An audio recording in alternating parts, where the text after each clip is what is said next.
Hello दोस्तों, नए video में आपका बहुत बहुत स्वागत है। होम फर्स्ट फाइनेंस के आईपीओ की डेट्स आ गई है। इसके बारे में हम आपको बताने वाले हैं, पूरी डिटेल में जानकारी देंगे। दोस्तों, इस आईपीओ को लेकर जो 5 इंपॉर्टेंट चीजें हैं जो आपको जाननी चाहिए और उसके बेसिस पर आप अपना फ्रेमवर्क बना सकते हैं कि अप्लाई करना है या नहीं। तो ये सब चीजें बताएंगे और उसके अलावा बोनस में एक और इंफॉर्मेशन देंगे जो कि आपको मदद करेगी कि आईपीओ में अप्लाई करना है कि नहीं। तो दोस्तों, लास्ट तक बने रहिए, कोई इंपॉर्टेंट इंफॉर्मेशन छूट ना जाए।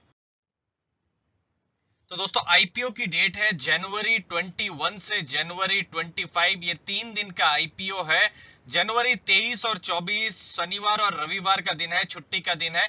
तो आपको अगर यहां पर अप्लाई करना है तो गुरुवार, शुक्रवार और 25 जनवरी मंडे, ये 3 दिन आप अप्लाई कर सकते हैं। प्राइस बैंड है 517 से 518 रुपए का। यहां हम कैलकुलेशन के लिए 518 का प्राइस को पकड़ेंगे। 28 शेयर्स का एक लॉट है, मतलब आप 518 को मल्टीप्लाई करते हैं 28 के साथ, तो कुल निवेश होता है 14,504। मतलब एक लॉट की कीमत है 14,504। ये टोटल लॉट साइज रहेगा दोस्तों। अब रिटेल कोटा यहाँ 35% है और ये एक अच्छा न्यूज है जब हम कंपेयर करते हैं दोस्तों हैप्पीएस्ट माइंड्स के साथ। या फिर कुछ दिनों पहले ही बर्गर किंग का आईपीओ आया था और बहुत सारे निवेशकों में एक थोड़ी चिंता थी, दुख था कि उनका अलॉटमेंट नहीं हुआ था।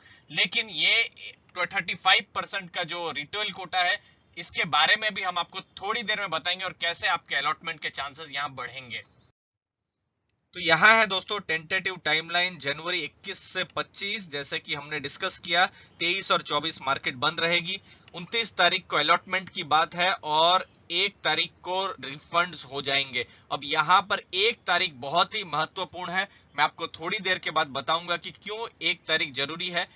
एक और रीजन है क्योंकि उस दिन एक्सपेक्टेशन भी है कि आपको लिंक मिल जाएगी। तो दोस्तों, चैनल को सब्सक्राइब करके रखिए। जो हमारा कम्युनिटी पेज है वहां पर हम आपको लिंक भी शेयर कर देंगे ताकि आपको आइडिया आ जाए कि आपका अलॉटमेंट हुआ है कि नहीं। अगर आपने अप्लाई किया है तो फरवरी 2 को जो भी है आपके डीमैट अकाउंट में शेयर्स क्रेडिट हो जाएंगे और लिस्टिंग की बात है 3 फरवरी। अब फरवरी 1 क्यों इंपॉर्टेंट है और कंपनी क्या है, आईपीओ क्या है, अब बताते हैं दोस्तों। तो दोस्तों, आईपीओ साइज है 1150 करोड़ की। अब यहां पर हम कंपेयर करें, जैसे रूट मोबाइल 600 करोड़ का आया था, मजगांव डॉग जो गवर्नमेंट का आईपीओ था 400 करोड़ का था, मिसेस बेक्टर्स आईपीओ दिसंबर में ही आया 540 करोड़ का, बर्गर किंग आईपीओ 810 करोड़ का। अब दोस्तों, बर्गर किंग आईपीओ के समय बहुत ज्यादा कंप्लेंट थी कि एक तरीके से अलॉटमेंट जो था वो नहीं हो रहा था, कम अलॉटमेंट हुआ था, क्योंकि वहां पर जो रिटेल कोटा जो था वो 10% था। सेम इश्यू आया था, मुझे याद आता है सितंबर के महीने में हैप्पीएस्ट माइंड्स का जो आईपीओ आया था वो भी 700 करोड़ का था और वहां पर भी 10% रिटेल कोटा था। लेकिन यहां पर रिटेल कोटा ज्यादा है, मतलब कि अलॉटमेंट के चांसेस ज्यादा रहेंगे। और चूंकि ये आईपीओ रूट मोबाइल, मजगांव और मिसेस बेक्टर्स से बड़ा आईपीओ है तो और ज्यादा चांसेस यहां पर अलॉटमेंट के बढ़ जाते हैं। एक और इंपॉर्टेंट इंफॉर्मेशन आपको दे दूं कि इंडिगो पेंट्स का भी आईपीओ आ रहा है 20 जनवरी को। 20 जनवरी, 21 और 22 जनवरी, ये 3 दिन ये आईपीओ भी खुला रहेगा। तो 2 आईपीओ क्लैश हो रहे हैं, 2 नहीं इनफैक्ट 3 आईपीओ, क्योंकि आईआरएफसी का भी जो आईपीओ है वो 18 से 20 तारीख के बीच में है दोस्तों। अब इस आईपीओ में प्रोमोटर अपनी हिस्सेदारी को कम करेंगे। अगर आईपीओ में आपको अप्लाई करना है तो डीमेट अकाउंट, ट्रेडिंग अकाउंट आपके पास होना चाहिए। लिंक हमने डिस्क्रिप्शन बॉक्स में दे दी है, आप वहां पर अपना अकाउंट खुलवा कर यहां पर अप्लाई कर सकते हैं। ज्यादा से ज्यादा अलॉटमेंट के चांसेस तभी रहते हैं जब आपके पास ज्यादा अकाउंट हो। ज्यादा लॉट में अप्लाई करने से 5 लॉट 10 लॉट से नहीं होता है, आपके पास यूनिक अकाउंट ज्यादा से ज्यादा होने चाहिए। अब कुछ इंपॉर्टेंट फैक्टर्स आपको हम बताएंगे जो कि इस आईपीओ को लेकर आपको जरूर से जानने चाहिए। अब आपको कंपनी होम फर्स्ट फाइनेंस जो है उसके बारे में बताते हैं। बहुत बार कमेंट सेक्शन में भी ऐसे प्रश्न आते हैं कि क्यों हम फोकस करें कंपनी के बारे में जब आईपीओ में हमको इन्वेस्ट करना है और लिस्टिंग डे के दिन निकलना ही है। तो दोस्तों ये जो रणनीति है बहुत सही रणनीति नहीं होती है, क्योंकि आईपीओ के पीछे कंपनी रहती है। बहुत बार जो खराब आईपीओ होते हैं लिस्टिंग गेन तो दे जाते हैं, अगर आपने बेचा हुआ नहीं होता है तो फिर लॉन्ग टर्म में स्टॉक भी गिर जाते हैं। बहुत सारे नाम है दोस्तों।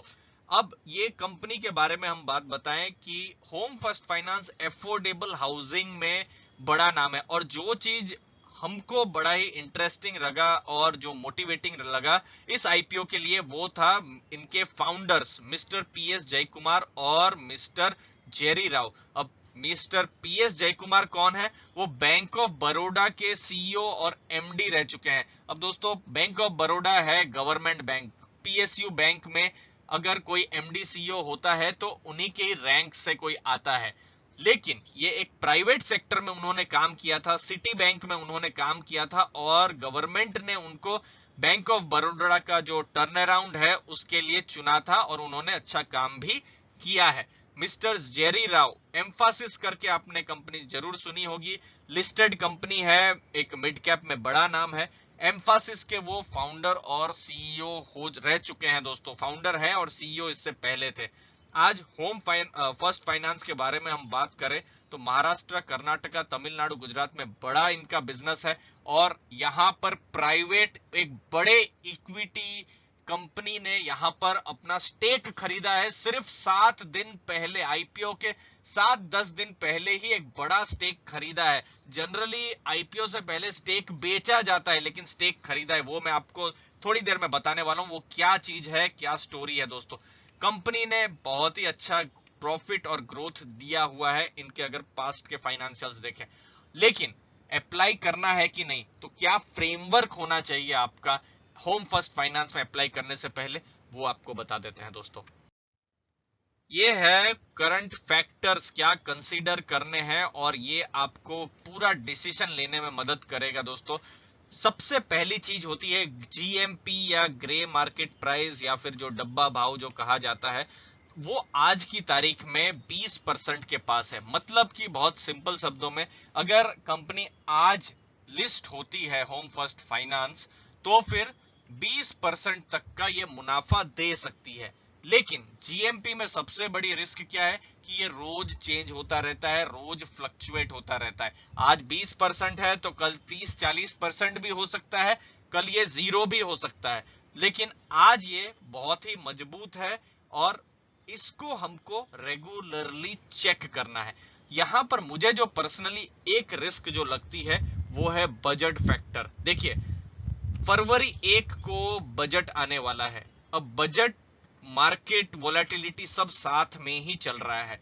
अगर बजट में कोई ऐसी इवेंट होती है या कोई ऐसी अनाउंसमेंट होती है जो मार्केट के लिए नेगेटिव हो तो फिर मार्केट ही गिर जाएगी और मार्केट गिरेगी तो ग्रे मार्केट प्राइस का भी गिरना तय हो जाता है। तो वो चीज को आपको ध्यान में रखना है, क्योंकि देखिए लिस्टिंग जो है टेंटेटिव 3 तारीख को होने वाली है, तो आपका पैसा तब तक तो फंसा ही रहेगा, तो वो आपको ध्यान में रखना है।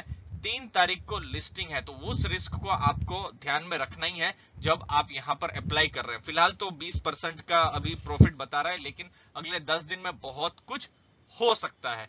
नेक्स्ट चीज जो हम अब देखिए, ये वो वाले इन्वेस्टर्स के लिए जो आईपीओ में लेकर भूल जाते हैं उनके लिए, कि जो उनको लॉन्ग टर्म के लिए सोचना है, तो ब्रोकरेज रिपोर्ट उनके लिए बहुत ज्यादा जरूरी होती है, क्योंकि इससे आपको रिसर्च के बारे में पता चलेगा। और मैं आपको बताता हूं, चूंकि ये आईपीओ अभी 25 तारीख तक है, तो बीच में एक वीडियो आपको मैं पूरे रिसर्च के साथ बता दूंगा कि कैसा ब्रोकरेज रिपोर्ट्स भी आई है और उनकी क्या एनालिसिस है, तो आपको डिसीजन लेने में और मदद मिलेगी। तब तक ग्रे मार्केट प्राइस के भी ट्रेंड नए आ चुके होंगे, वो भी मैं आपको बता दूंगा। और आईपीओ से पहले इसको कोई कंसीडर नहीं करता है एंकर लिस्ट को। एंकर लिस्ट का जानना बहुत जरूरी है। इसका मुझे बहुत ही रिसेंट में एग्जांपल याद आता है ग्लैंड फार्मा का। ग्लैंड फार्मा में चूंकि अगर आपने आईपीओ पिछले 3-4 महीने के देखे होंगे, बड़ा आईपीओ था, 6000 करोड़ से ऊपर का आईपीओ था, लेकिन रिटेल निवेशकों ने वहां अप्लाई ही नहीं किया था, क्योंकि कहा जा रहा था कि उसका ग्रे मार्केट बड़ा ही कमजोर है। लेकिन आज ग्लैंड फार्मा का आप स्टॉक प्राइस देखिए दोस्तों 40-50% तक है। लेकिन अब मैं इसको एंकर लिस्ट के साथ क्यों जोड़ रहा हूं? एंकर लिस्ट इसीलिए जरूरी है, ये बड़े इन्वेस्टर्स होते हैं जिनके पास ज्यादा पैसा होता है, FIIs होते हैं, म्यूचुअल फंड्स होते हैं, इंश्योरेंस कंपनी होती है। ये 2 लाख 3 लाख रुपए इन्वेस्ट नहीं करते हैं, ये 2 करोड़ 50 करोड़ 100 करोड़ तक इन्वेस्ट करते हैं। तो एंकर लिस्ट फैक्टर को समझना बहुत जरूरी है। तो दोस्तों चैनल को सब्सक्राइब करके रखिए, इंपॉर्टेंट जानकारी हम देते रहेंगे। और लास्ट में जैसे कि वादा किया था आपको, 5 जानकारी के बाद बोनस क्या जानकारी है वो हम आपको बताते हैं, होम फर्स्ट फाइनेंस के IPO से जुड़ी हुई। अब बोनस में क्या जानकारी है, तो दोस्तों वारबर्ग पिंकस, आप कहेंगे वारबर्ग पिंकस क्या है और इसका क्या होम फर्स्ट फाइनेंस से क्या लेना देना है। तो दोस्तों वारबर्ग पिंकस USA की, अमेरिका की बहुत बड़ी प्राइवेट इक्विटी फर्म है, जिसके बारे में हमने थोड़ी देर पहले हिंट दिया था। उन्होंने अक्टूबर के महीने में 25% स्टेक खरीदा था और कुछ दिनों पहले ही स्टेक को और बढ़ाया और 25 से 30.6% स्टेक को लेकर गए हैं।